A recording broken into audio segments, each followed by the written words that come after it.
সাল্লাল্লাহু আলাইহি ওয়াসাল্লাম আমাকে জিনার অনুমতি দেন, আমি জিনা করতে চাই, ইদান লি বিজিনা। নবীজি তাকে 5টা প্রশ্ন করছে, যুবক কাছে আসো। নবীজি বলছে, তুমি কি চাও তোমার স্ত্রীর সাথে কেউ এই কাজটি করুক? সে বলছে না। বলছে, তুমি কি চাও তোমার বোনের সাথে কেউ এই কাজটি করুক? বলছে না। আমি সংক্ষেপে বলতেছি। নবীজি বললেন, তুমি কি চাও তোমার মেয়ের সাথে কেউ এই কাজটি করুক? বলছে না। নবীজি বলছেন, তুমি কি চাও তোমার মায়ের সাথে কেউ এই কাজটি করুক? নবীজি বলছেন না। স্ত্রীর কথা না, মাকে বলছেন।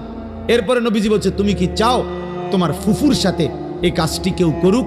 যুবক বলছেন না। নবীজি বলছে, তুমি কি চাও তোমার খালার সাথে কেউ এই জিনা করুক? যুবক বলছে, লা ওয়াল্লাহি জালানি আল্লাহু ফিদাআকা। হে আল্লাহর নবী, না, আমি চাই প্রয়োজনে আপনার কথা শুনে আমি আমার জীবন দিয়ে দেব, কিন্তু আমার পরিবারের